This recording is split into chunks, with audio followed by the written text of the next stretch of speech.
much. Thank you. Thank you. Good morning, Mr. Wooster. What? What's the time? 9:10, sir. 9:10? Is the building on fire? Not that I've been informed, sir, no. Mr. Fink-Nottle is here to see you, sir. Jeeves, I'm not awake. I've not had my tea, and yet you bring me Fink-Nottles. Is this a time for Fink or any other kind of Nottle? The gentleman did say it was urgent, sir. Yes, well, he lives in the country, Jeeves. He gets overstimulated when he comes to London. Tell him I'll see him at the Drones at 12. Very good, sir. Taxi! Taxi! I'm terribly sorry. You all right? No, it's all right. Happens all the time. Drones Club, Dover Street, please. Mrs. Travers to see you, sir. Tell Mrs. Travers I'm out and I'll deal with her in the morning. Bertie, you old ass. Wake up. It's time you were dressed. I've got a job for you. Does your master always lie about like this, Jeeves? Mr. Wooster was detained at a business meeting until late last evening. Business meeting? How do you mean a job? Why a job? What sort of job? You'll enjoy it. You've heard of Market Snodsbury Grammar School? Never. It's a grammar school in Market Snodsbury. Mm-hmm. The prize giving takes place next Wednesday. Thank you, Jeeves. You are going to give away the prizes. Me? What do you mean, me? Give prizes? I mean you give prizes. The vicar was going to do it, but he's strained a fetlock and he's had to scratch his nomination. No, Aunt Dahlia. No, no, no, no. On me give prizes, make a speech. Don't start gargling now. This is serious. I was laughing derisively. Well, don't. Well, no, I will not do it. That's final. I simply will not do it. You will do it, young Bertie. We'll never darken my doors again, and you know what that means. No more of Anatole's dinners for you. Oh, now, look here. No, not another bite of Anatole's cooking do you get if you refuse this simple, easy, pleasant job. No, but you have to be a frightful nib to give away prizes. When I was at school, it was generally some prime minister or other. Well, that was Eton. At Market Snodsbury, anyone in spats impresses us. Well, why don't you get Uncle Tom? He's got spats. Because, Bertie, quite soon now I've got to sidle up to Uncle Tom and break the news that I need a cheque for £500 off him for my lady's boudoir by August the 3rd at the latest. The boudoir on the rocks again, is it? Until you have run a weekly woman's magazine, you don't know what rocks are. You remember me losing all that money at Baccarat in Cannes? Don't I just? The casino wanted to put up a plaque.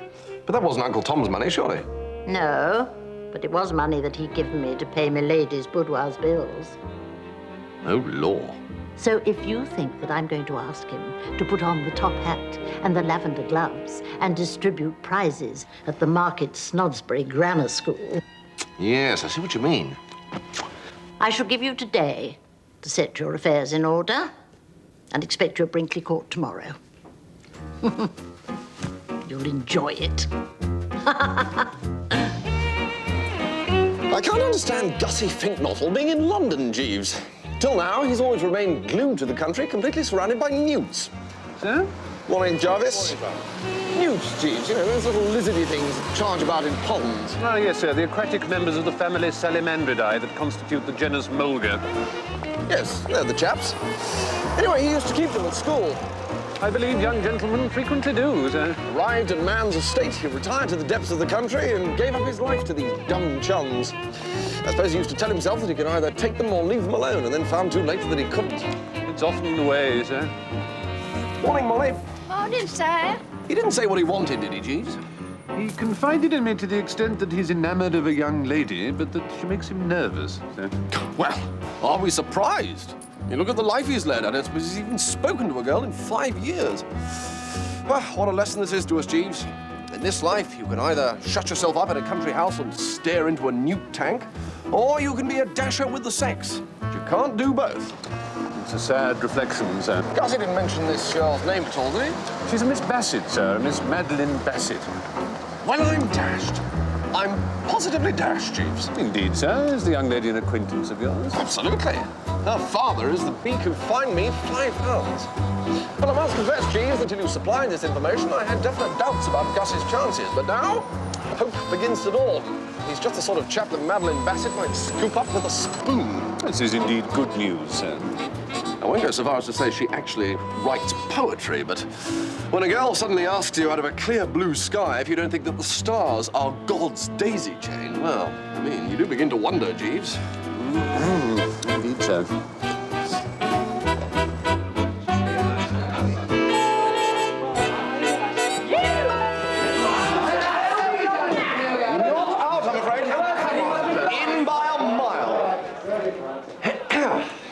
Hello, Gussie. Oh, hello, Bertie. So, what's all this about you and Madeline Bassett? I didn't know you knew her even. I didn't. Not until I met her. She was staying at a place near mine in Lincolnshire the week before last. A dog had got a thorn in its foot and I managed to get it out for her. So, love at first sight, eh? Yes, oh, Bertie. Life would be so much simpler if we were newts. Yes, well, yes, I've said the same thing myself 100 times. I mean, do you know how the male newt proposes, Bertie? He stands in front of the female newt, vibrating his tail and bending his body in a semicircle. No. Yes, like this. Yes, well, it's a change from champagne and flowers, I suppose. Now, Gussie. I say, it's about time someone came up with something better than the foxtrot. This'll turn a few heads of quacks like. Madeline's gone to stay with these people in the country. I don't know what to do. Well, follow her, of course. I can't plant myself in a lot of perfect strangers. Ah, so you don't know these people? All I know is their name's Travers. It's a place called Brinkley Court in Worcestershire. Gussie, your troubles are at an end. This very afternoon, you will travel down to Brinkley Court as an honoured guest. You don't mean you know these Traverses? They are my Aunt Dahlia.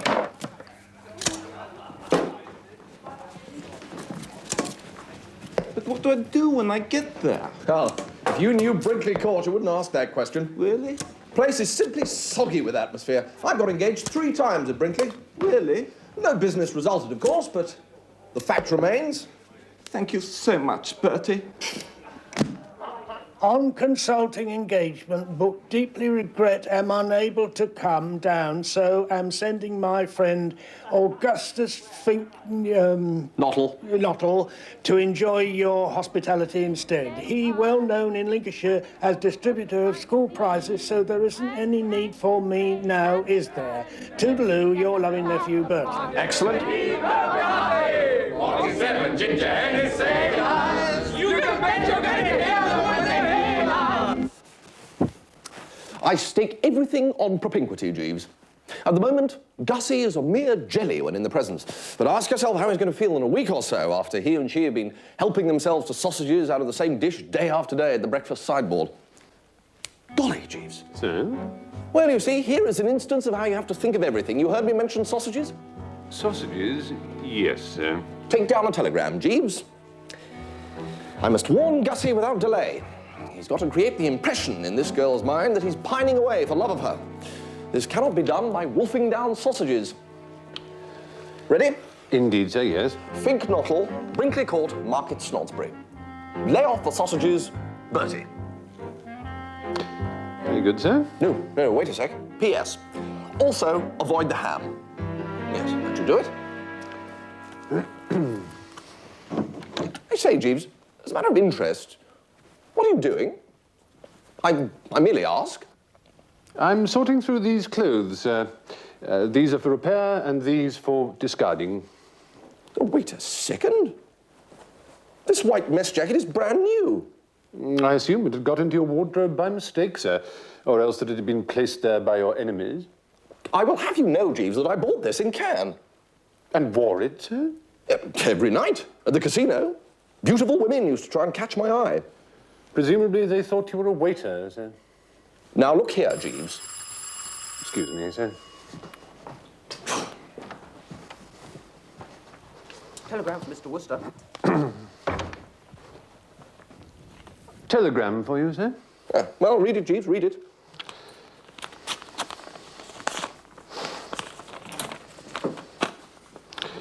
Deeply regret my foot. Consider your conduct the frozen limit. What do you mean by planting your loathsome friends on me like this? Who is this spink bottle? Deeply regret Brinkley Court 100 miles from London, as unable to hit you with brick. Come this instant. Angela broken off engagement with your other friend, Glossop. Love, Travers, sir. I say, Jeeves, Sir? my cousin Angela has broken off her engagement with Tuppy Glossop. So I gather, sir. Well, we shall have to go down there at once. My Aunt Dahlia is obviously all over Twitter, and my place is at her side. Very good, sir. This comes as a great shock, Jeeves. Tuppy and Angela. Why, they always seem like the paper on the wall. Life is full of sadness, Jeeves. Yes, sir. Still, there it is.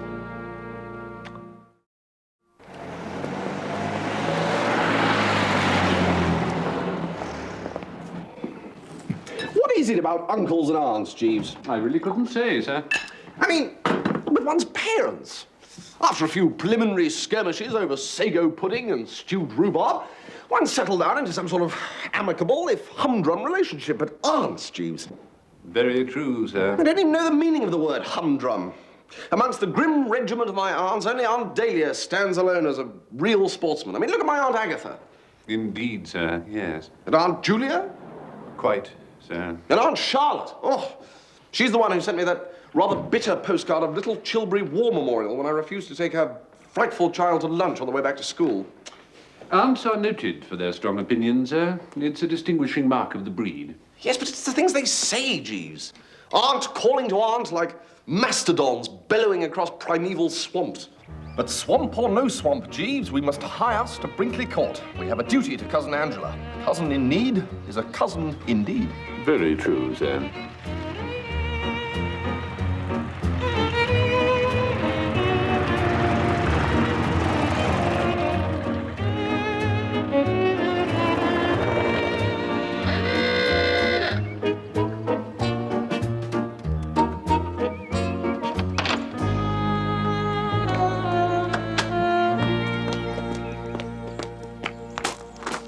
Hello, Bertie. Oh, Angela, old thing. Mummy's in the library.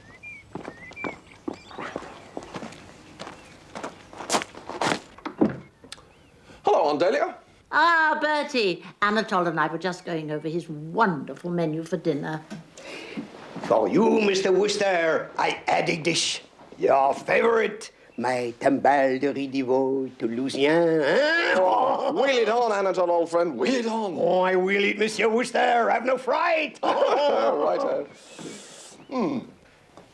Bertie. Dearest, eh? Oh, Bertie. Decent of you to rally round. I don't know whether I'm on my head or my heels. Yes, it's a bad show, this, my dear old flesh and blood. If Tom finds out that blasted Glossop is making Angela unhappy, he'll very likely blow a gasket.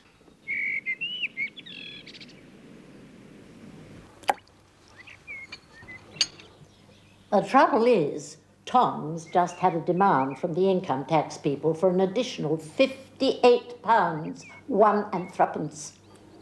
He says he's ruined. And what would become of us all under the iron heel of the Red Menace? If it weren't for Anatole's cooking, I doubt if he'd bother to carry on. But what did Angela and Tuppy row about? Sharks. Or rather, one particular shark. You remember that brute that went for the poor child when she was aquaplaning in Cannes? Oh, that shark. Yes, I remember some talk of it. Well, Angela was telling the story last night. Her eyes shining, her little hands clasped in girlish excitement. And what do you think that blasted Glossop did? He sat there listening like a lump of dough, and then when she'd finished, he said, "Oh, probably a flatfish, quite harmless. No doubt he was just trying to play." Oh, I say. Exactly. I mean, Angela has pride. She's sensitive. She told him he was a fool, an idiot, and didn't know what he was talking about. Strong words. Yes, I can see why you needed me. Yes. Or rather, not you, but Jeeves. Jeeves? That wonderful brain of his? No. Aunt Dahlia, I'm sorry, no. But Jeeves is not the only one with a brain. On this occasion, I am your man.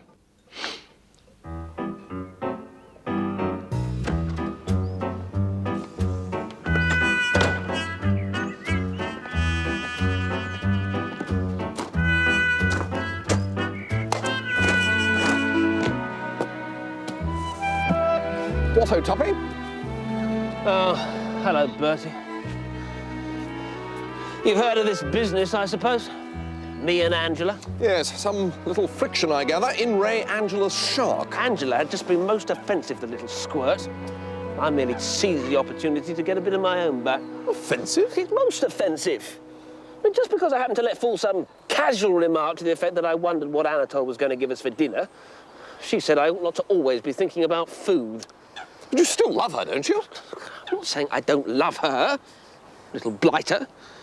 I mean, I love her passionately, but... well, that doesn't alter the fact that, in my humble opinion, what she needs most in this world is a kick in the pants. Tuppy, old man! It's no good saying Tuppy, old man. Well, I do say Tuppy, old man. One is shocked. One raises the eyebrows. Where is the fine old chivalrous spirit of the Glossops? Well, where's the sweet, gentle, womanly spirit of the Angelas? I'm telling a chap he's getting a double chin. Oh, now, be fair, Tuppy. Remember the time you told her that her new hat made her look like a Pekingese? As well. Did make her look like a Pekingese. But that wasn't vulgar abuse. Just sound constructive criticism. Well, I mean, the only way to work the thing might be to tip her off in some, well, indirect way that I'm prepared to open negotiations. Tuppy, I've got it. There is one infallible method of indicating to a girl that you love her. Don't eat any dinner tonight. What? Well, think how impressive it would be. She knows how devoted you are to food. I am not devoted to food. No, of course not, no. All I meant was that if she sees you push your dinner away untasted, well, she will realise that your heart is aching and she'll probably be the first to suggest blowing the all clear. Look, I have a healthy appetite, that's all. Food, qua food, means nothing to me. No, of course not, no. Push away a dinner cooked by Anatole. That's right. It's pretty extreme, that. The extremer the better. It will be agony. Well, not for long. You could always slip down tonight when everyone's in bed and raid the larder. Oh, yes. I see. I could, couldn't I? Yes. I expect there's something cold there. There is something cold there. Well, then. Steak and kidney pie. We had it for lunch today. One of Anatole's ripest. Oh, it was a masterly pie, Bertie. You should have seen it. Not too much kidney, just enough to give it that touch of bite. And lashings of steak. That's just good steak, too. Tuppy. What? Oh, right. Yes, right. Pushed away it shall be.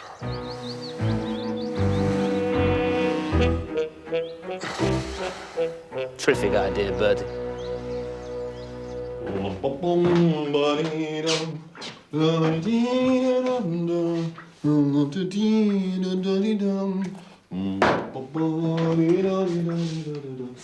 Thank you, Jeeves.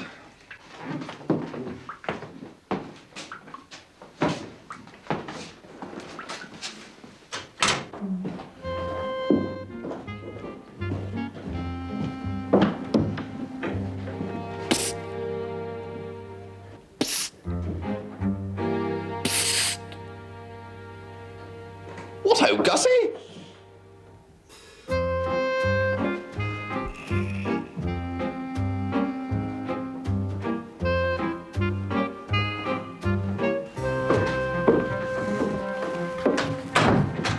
I like your nerve, bounding about the place saying, "What-ho, Gussie." It was a dastardly act to call out of that pies-giving and shove it off on me. My dear old Gussie, just think of what it's going to do for you. There you'll be up on the platform, a romantic, impressive figure, the whatchamacallit of all eyes, and Madeline will see you in a totally new light. Oh, will she? Of course she will. Fink-Nottle, the Newt's friend, she knows. Fink-Nottle, the dog's chiropodist, she is acquainted with. But Fink-Nottle, the orator, Fink-Nottle, the man of affairs, it'll knock her sideways. Do you think so? Sure of it.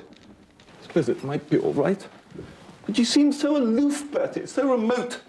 Especially when I see her sideways. Have you ever seen her sideways, Bertie? That cold, pure profile just takes all the heart out of one. Yes, well, you see, she needs to be softened up, sweetened. I've been thinking about this, Gussie, and you'll be pleased to hear that I have a plan.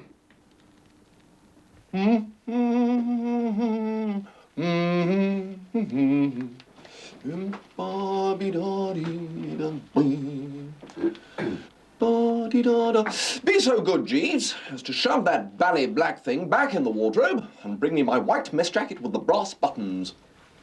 Oh, good heavens, sir. It was most remiss of me, but I fear I inadvertently omitted to pack the garment. I know you did, Jeeves, but I didn't. You'll find it in the other wardrobe. Very good, sir.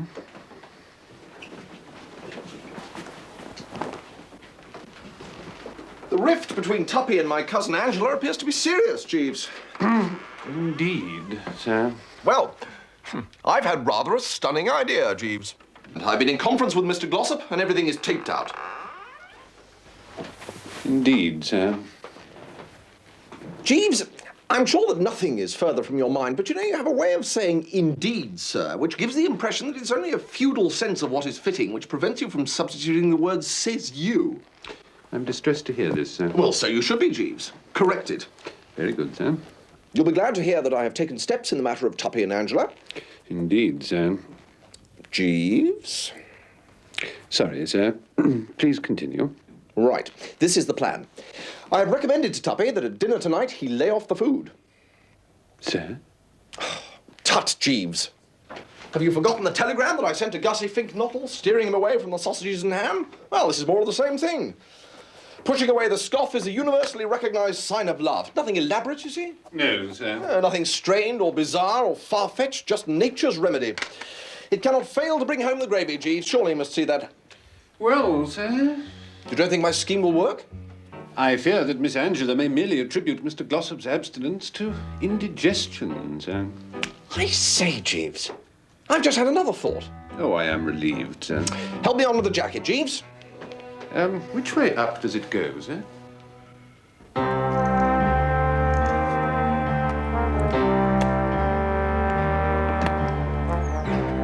Tom! You're not going to start on me about that blasted money for your magazine again, are you? What are you doing with that gun? What?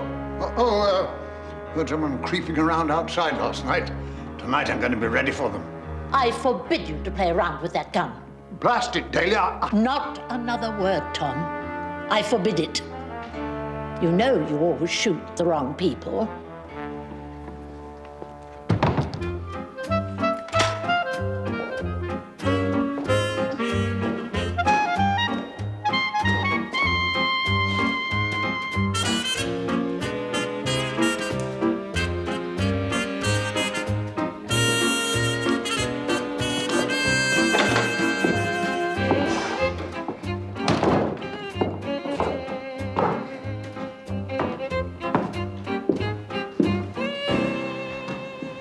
What do you think you're made up as?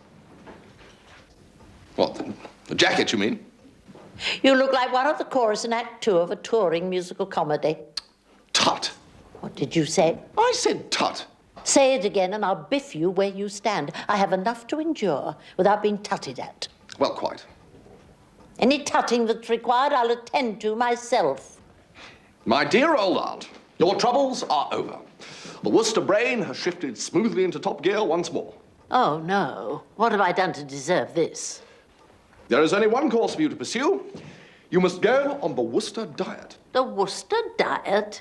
What is all this drivel? No, this is the real Tabasco. No, all you have to do is to refuse your oats at dinner tonight. Just sit there looking blistered and wave away each course with a weary gesture of resignation. Why? Why should I? Because I'm prepared to bet, aged A, that at the conclusion of dinner, Uncle Tom will come up to you and he will say, "Dahlia, darling." I take it he calls you Dahlia? Yeah. "Dahlia, darling, I noticed at dinner tonight you were a bit off your feed. Is there anything wrong, Dahlia, darling?" These Traverses sound a pretty soppy couple of blighters to me. "Is there anything I can do, Aunt Dahlia, darling, to which you will reply, yes, there jolly well is. Viz, reach for the checkbook and start writing. Bertie, that's positively bright. When did Jeeves think it up? I'll have you know, Aunt Dahlia, that this scheme is guaranteed 100% Wooster brain material. It's bound to work. Do you know, I think it might. I'll do it. I'm dreading sitting across the dinner table from Glossop, Madeline. Oh, poor Angela. Are you still upset about you and Tuppy? That'll be such a heartbreak, isn't it? Heartbreak? I'm just boiling mad. The man is a blithering oaf.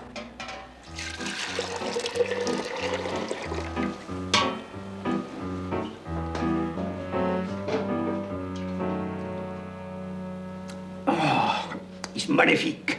Tonight will be the top of Anatole's career. Can't keep a penny nowadays. Tax on this, tax on that, income tax. No one shall be paupers. I said to Dahlia only the other day, they begrudge you the very food you put in your mouth. Then there was that clown Harold, messing about down at Hastings when he should have been at Westminster trying to think of a way to cut taxes. You and I paid for these little jobs. Oh, yes. We shouldn't have had those damn Saxons walking in as though they owned the place for a start. They'd have us begging in the streets. I swear to God, they'd have us begging in the streets. I remember, I was in Surrender. Whole families there in the streets. Begging. Just for this damn government box.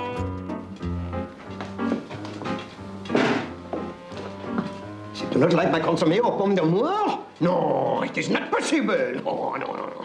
They will love my tombale de ridivo toulousien. Oh, voila. Then look at that Benjamin Disraeli. Him and his damn book writing. The ruination of the Conservative Party. Well, they're all red now. I saw it coming. No, we were more. No, I mean, that unpleasantness at Runnymede. That was only the beginning. Been downhill from that moment on, in my humble opinion. Good now. Well, 5 minutes, not more, and on comes that Oliver Cromwell. Oh, terrible man with a face, oh dear, warts, carbon. So ugly, even when they buried him, they hadn't got it, they dug him up again, put his head on a pike outside Westminster. Oh, well, you know what that did. I blame the Romans. If Magnus Maximus had hung on to you, instead of pulling out his foot, the moment things got a bit tricky, the picture today would be a very different one. Where did I turn wrong? What bad articles did I do when I was small? Oh, I am finished.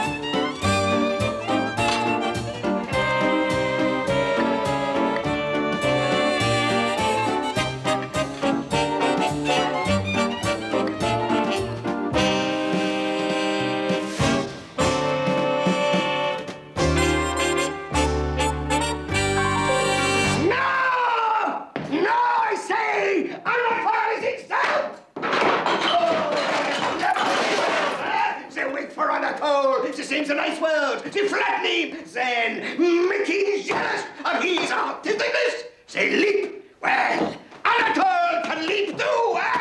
In the words of the so-called poet Shakespeare, if you wrong us, shall we not revenge? Anatole shall have his revengement. Right, now, I shall take Madeline to the garden and talk to her of hearts that yearn, intimating that there is one such actually on the premises. Then after about a quarter of an hour or so, you'll turn up and take over. Because by that time, her emotions will be so churned up, it'll be like leaping on a moving bus. The last time I leapt on the moving bus, Bertie, I hurt myself rather badly. Yes, it was more sort of in front of a bus, there wasn't it, Gussie? Yes, but Bertie, what shall I say? Oh, there are hundreds of things you can say. You can say how you've often thought that the stars are God's daisy chain. God's daisy chain? You mind if I take some notes? A note away. God's daisy chain. And then you can go on to say that twilight always makes you feel sad. Why? Well, yes, well, that's precisely what she'll ask you, and then you'll have her. Your reply will be that it's because yours is such a lonely life. In fact, it might be a good idea to give her a description of a typical evening at home in Lincolnshire, intimating how you pace the meadows with a heavy tread. I generally sit indoors and listen to the wireless. No, you don't, Gussie. You pace the meadows with a heavy tread, wishing there was someone there to love you. And after that, it's easy. You just grab her by the hands, tell her you've got something to say to her, and then say it. Better have a couple of quick ones first. What, drinks, do you mean? But I don't drink. You don't drink? No. No, I didn't know that. Pity. It's generally acknowledged that a moderate skinful on these occasions is of the essence. Well, I suppose I could have some orange juice. Well, yes, if you think it would help. It might be a good idea to heave a bit of a sigh at this point. Heave, sigh. Then grab her by the hand and give her the works. Grab hand, give, Works. And that's all there is to it. Thank you, Bertie.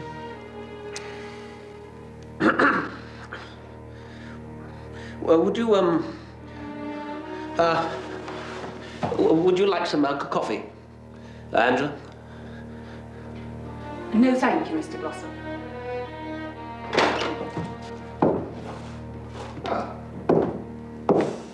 Hello, Angela. Hello, Tuppy.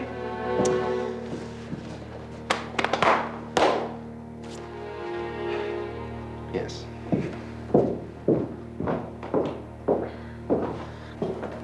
Ah, Jeeves. Haven't seen Miss Bassett around anywhere, have you? She is, I believe, sir, in the sewing room. Sewing? If you'll allow me, sir.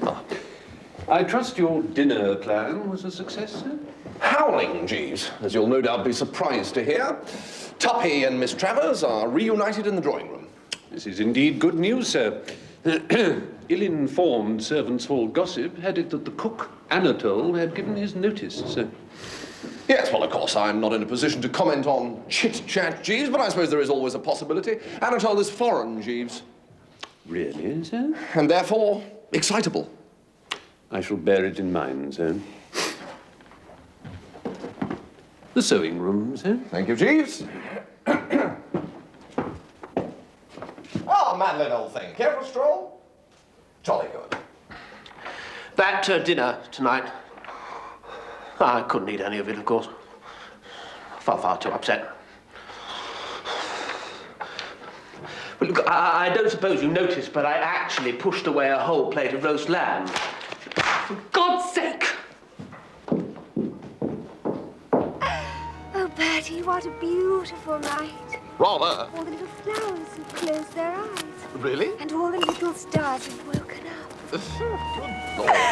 Oh, look! The little bunnies. How still they are. Yes, they are marvellously still, aren't they? Yes. You know, Madeline, it's a funny old world.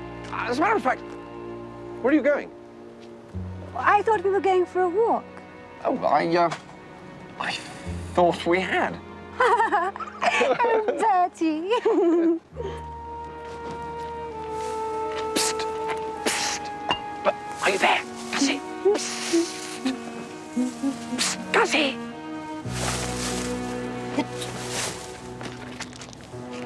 What are you doing, Bertie? Well, I thought there was a snake or... no, maybe not.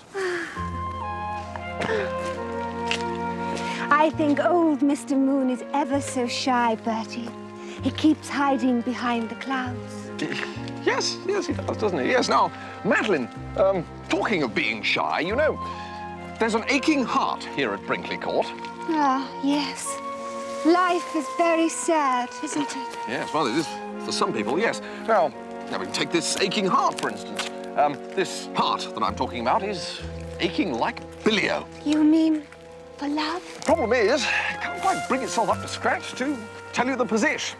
Just as it's about to give you the SP, it catches sight of you sideways and words fail it. It's silly, of course, but there it is. Don't say any more, Bertie. No, right. Well, I wasn't going to, actually. That's about it, I think. I suspected this at Cannes, when you used to stand and stare at me without saying a word, but with whole volumes in your eyes. No! Yes!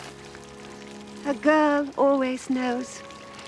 And then you followed me down here, and there was that same dumb, yearning look in your eyes. And now you stammer out these halting words. No, it doesn't come as a surprise. But I'm sorry, Bertie, but I'm afraid it's impossible. Oh, really? Oh, well, can't be helped. Oh, dear. Life is such a muddle, isn't it? Yes. Well, yes, I always say that. Life is such a muddle, I say. Wait a minute. Do you mean there's someone else? But he doesn't care for me. Well, at least he hasn't said anything. You see, I was staying with some friends in the country, and I'd gone for a walk with my dog. And the poor wee mite got a nasty thorn in its little foot, and I didn't know what to do. And suddenly, this handsome man came along. Wow! I beg your pardon? Nothing. Nothing. No, I've just remembered there's a letter I must write tonight without fail. Good heavens! There's Gussie Fink-Nottle. Where? Over there.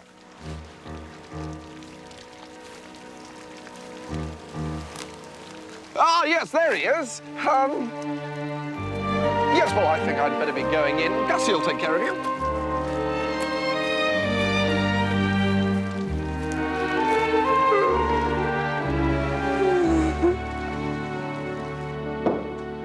Ah, Tuppy, I wanted to see you. Oh, yes. Well, I'm here, aren't I? Has Angela come clustering round yet?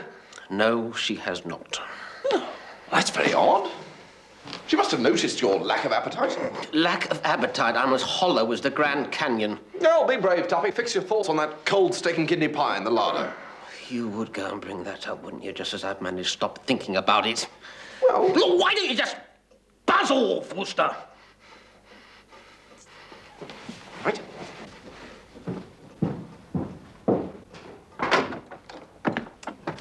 Hello, Aunt Dahlia. How dare you show your face in here? Aunt Dahlia, if I may say something, you seem somewhat pipped. Pipped? Oh, but stand fast, Aunt Dahlia, because pretty soon Uncle Tom will be along here full of sympathy and anxious inquiry. Do you know where my husband is? Well, he was here at dinner. I know he was here at dinner, you nincompoop. He is now in his study, his face buried in his hands, groaning about civilization. Any chance that I had of getting the money off him is now gone. Eh? Why? Because Anatole has given notice. What? Anatole has given notice as a result of one of your drivelling schemes. Oh, good heavens. It's no good saying good heavens. Well, yes, now you're upset, and that's understandable. Certainly this is a nasty jar for one and all. The only nasty jar there is the one I'm going to put your remains in. Now, Aunt Dahlia, don't do anything hasty, because I can fix everything. Don't you dare try one of your lunatic schemes.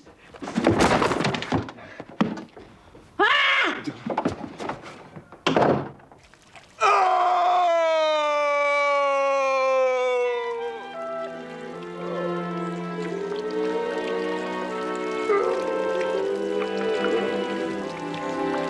Something amiss, Jeeves? Mr. Fink-Nottle is feeling unwell, sir. Everybody's been very kind. No complaints to make. No complaints at all. I wish the world was a Newt. But how could anything go wrong? All he had to do was propose. So one would be disposed to imagine, sir. However, upon finding himself alone with the young lady, he confesses to having lost his nerve. In such circumstances, gentlemen frequently talk at random, sir, saying the first thing that chances to enter their head. This, in Mr. Fink-Nottle's case, would seem to have been the Newt, its treatment in sickness and in health. Bad, Jeeves. Yes, sir. And how long did he go on talking about newts? According to Mr. Fink-Nottle, he supplied Miss Bassett with very full and complete information, sir. Very bad, Jeeves. Indeed, sir. He was just observing that newts differ from salamanders in the shape of the tail and that a marked sexual dimorphism prevails in most species when the young lady rose and said she thought she would go back to the house. And then? She went, sir. Oh, difficult, Jeeves. Yes, sir. Yes, I shall have to try and burnish the brain a bit, see if I can't find a way out of this. I'm sure Mr. Fink-Nottle will be most grateful, sir. Will that be all, sir? Yes, thank you, Jeeves, yes.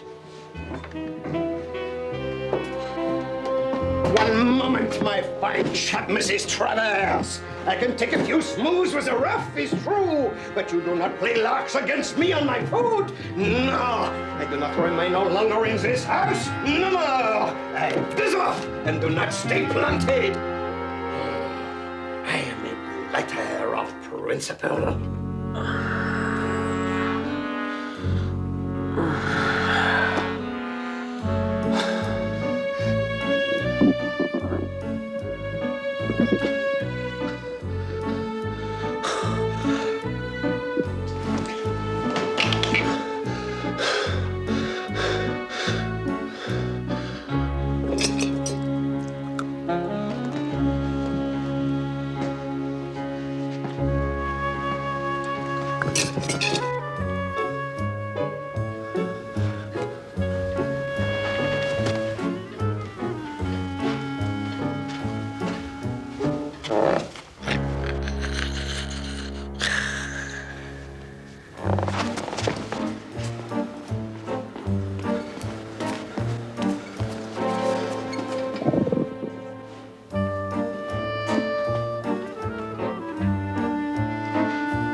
The English animals for the food, eh? Cut some out of my lives, the English. I recount. Oh, no, I do not remember my knives.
Mr. Glossop, what are you doing?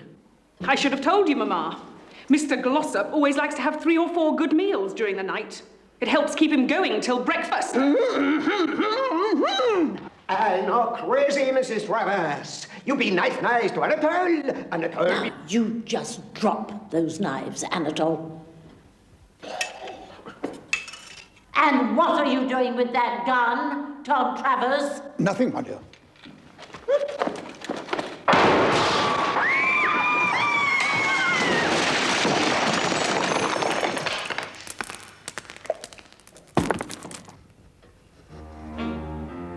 This is the end. Anatole, he is devastated.